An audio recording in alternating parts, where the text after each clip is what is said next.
صباح الفل. كل سنة وانتم طيبين، ويعني النهاردة آخر يوم في عيد الأضحى المبارك، رابع يوم. كل سنة وانتم طيبين، ويا رب دايما كده تبقى حياتنا كلها خير وبركة وحب وسعادة يا رب دايما إن شاء الله. بسلم عليكم طبعا أكيد على كل الناس اللي عندي على الفيسبوك. صباح الفل عليكم مرة تانية. وكنت حابب بس أقول حاجة كده بسيطة يعني.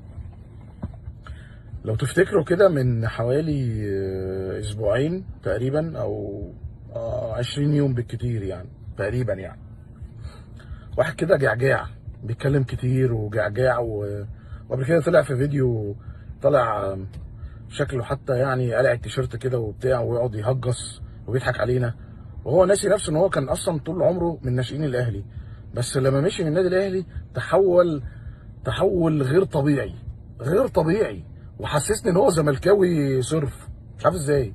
يعني انا ما ينفعش ان انا ابقى الناحيه التانيه كده فجاه، وان انا بدافع وبعمل وبسوي وبعمل.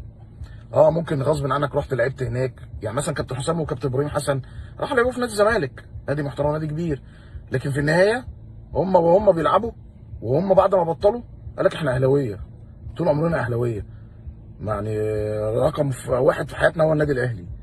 لكن الاخ ده اللي اسمه اول حرف كده الف، وتاني اول حرف في اسمه الاولاني، وتاني حرف في اسمه التاني ح، الف ح، يعني والله بيضحكني وحياة ربنا بجد، يعني بجد، وبيقعد كده بيسخر من الناس، ويعني بشكل حتى استفزازي جدا.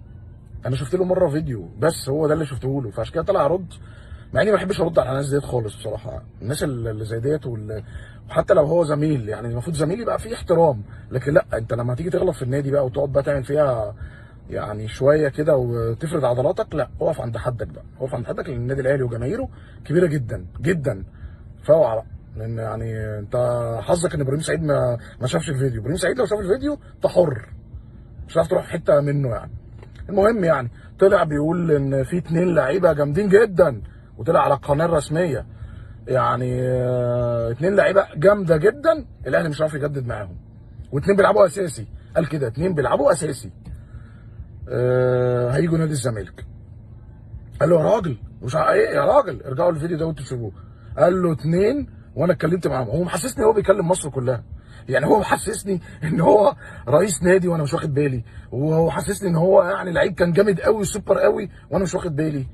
انا مش عارف بصراحه، يعني انا مش عارف، يعني مش عارف ايه الحقد والغل ده. قال لك 2 لعيبه اساسيه بيلعبوا في النادي الاهلي، هيسيبوا النادي الاهلي وهيسيبوا البطولات والانجازات والفلوس والاعلانات والشهره الكبيره عشان يروح نادي الزمالك، اللي هو بيمر بازمه ماديه وبيمر بازمه فنيه. يعني نادي الزمالك نادي كبير بس بيمر بازمه الفتره اللي فاتت. خلاص الاهلي لما بيرجع، الاهلي ممكن يقع سنه سنتين بالكتير، بس لما بيرجع بيقعد 10 سنين بياخد الدوري، 7 سنين بياخد الدوري، 8 سنين بياخد الدوري، ودي حقيقه.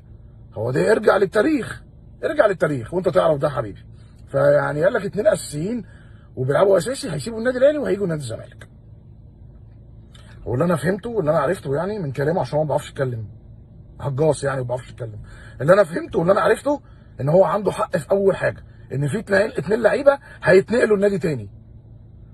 بس الجزء التاني بقى اللي انا عايز اقوله لك، هو سيف جعفر ويوسف اسامه نبيه، بس انت نسيت تقول هم دول اللي مشيوا وراحوا بيراميدز. فيعني انت لو كنت بس يعني معاك الودع زي ما بيقولوا كنت فهمت، بس انت للاسف يعني على قدك، قد كده صغير قوي يعني. السلام عليكم.